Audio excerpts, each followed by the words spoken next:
Good afternoon. I'd like to call to order the School Board of Seminole County School Board meeting for May 27th, 2016. Let the record reflect that all school board members are present, in addition to our superintendent and legal counsel. Member Lockhart, could you please lead us in the pledge? Happy to. Please join me in the pledge.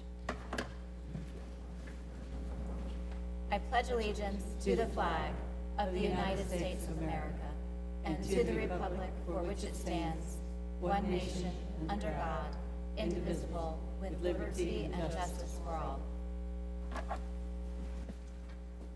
Thank you so much. I assume you all had the chance to read our agenda outline. I'll ask for a motion for approval. So moved. Second. There's a motion and second. Any further discussion or questions? Seeing none, all those in favor signify by saying aye. Aye. Opposed, like sign. Motion carries unanimously. We've reached the point of our agenda for public comment. I do have two people who would like to address the board.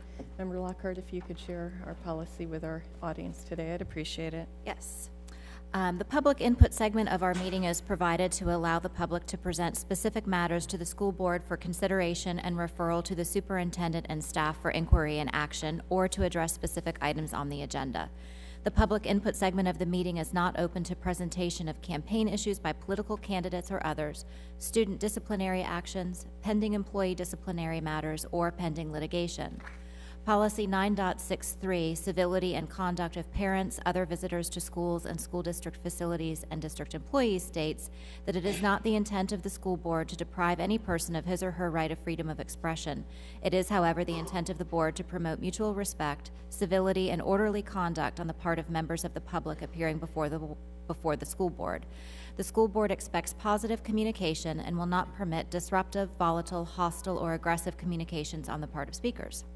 Speakers are limited to 3 minutes and must clearly identify the matter to be addressed on the speaker sign-up form.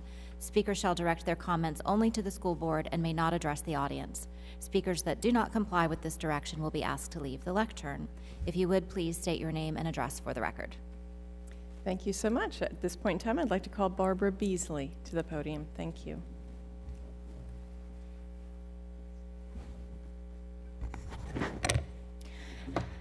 Good afternoon, board and Dr. Griffin. Almost a year ago, I stood before this board and I thanked you all for everything that you've done under very adverse conditions to maintain and improve the quality of education in Seminole County. And I wanted to reiterate my thanks again to you today. Next year, my son will be starting at Crooms Academy on the AA pathway, and he's prepping for that this summer by going to the Duke Tip Summer Camp, studying code breaking, cryptography, and the algorithms of spying. My special needs daughter has had an amazing year at Sable Point as well and will enter 3rd grade next year. Today, I come to you with a broken heart. You see, Emily is the last of 3 children to attend Sable Point, but yesterday she spent her last day there. My husband and I have made the very painful decision to withdraw her from public school. Why? Why, when she is finally making progress? Why, when her pediatrician and her neurologist think that Sable Point is the best school around for a child with special needs? Why, when she's finally coming out of her shell, making friends, and thriving with some of the most amazing teachers and specialists there are? Because next year is 3rd grade. Next year, regardless of her detailed IEP, she won't see the services she is entitled to because a special ed teacher cannot be in more than one place at one time. She cannot be giving one-on-one and small group testing to students all over the school for months on end, and instruction to my daughter too. Emily's teacher is one of the most dedicated and talented that I have ever known. And next year, my daughter will be expected to take the Iowa test, portfolio test, and the god-awful FSA. She has multiple documented deficiencies, and there is no other choice for her. She cannot pass the test. When I see schools like in South Florida where 100% of the population is made up of special needs, English as a second language, and high poverty students, and have 100% of their students fail. When I see students who should in all good conscience be promoted on their classroom demonstrated performance, I realize that there is no hope for my daughter in public school. Repeat that for me, please. There is no hope for my daughter in public school. A line must be drawn in the sand somewhere, and I am begging all legal, educational, and parental minds to come together and work it out. The state and the DOE must be stopped. Thank you. Thank you so much. At this point in time, Gabrielle Weaver, please.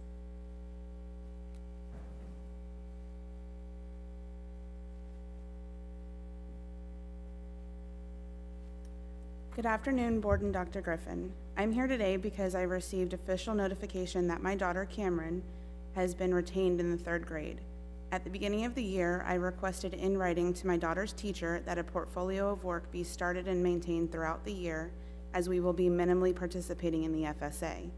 It was only after the FSA that I was informed that Cameron was subjected to a portfolio assessment that she was required to show mastery of 25 standards for promotion. We stopped that test as well.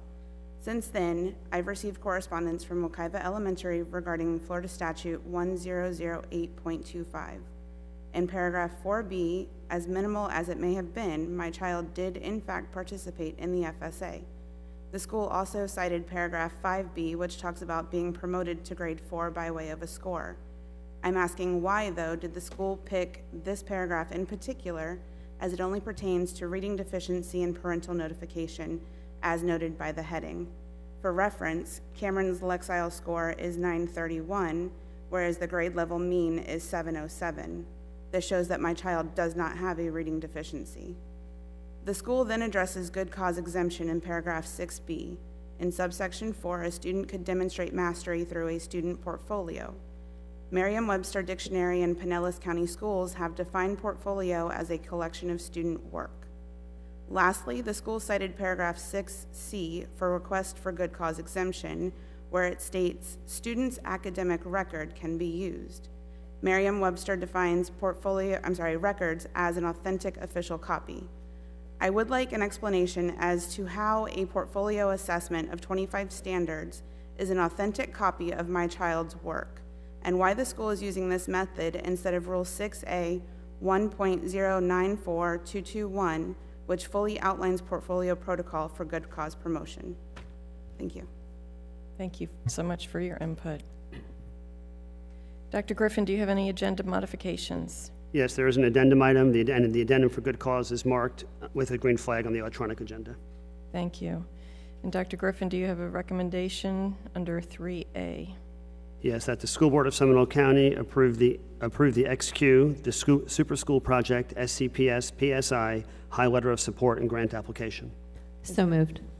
There's a motion and second. Any discussion or questions? Seeing none, all those in favor signify by saying aye. Aye. Opposed, like sign. Motion carries unanimously. Your next recommendation, Dr. Griffin. Madam Chair, that the School Board of Seminole County approve the 4 bargaining unit contracts for 2015-16 and 2016-17. So moved. Second. There's a motion and second. Any questions or comments? Seeing none, all those in favor signify by saying aye. Aye. Opposed, like sign. Motion carries unanimously. Thank you so much. Is there any other business to come before the board, Mrs. Lockhart? I do. One of the options that we have as a board when we do have the public address us is that we can refer items to the superintendent for inquiry and action. And I think that both of the mothers that came and spoke to us today, I would like, if there's consensus on the part of the board, to ask Dr. Griffin and Ms. Beeman to reach out to DOE once again for clarification on state law and rule.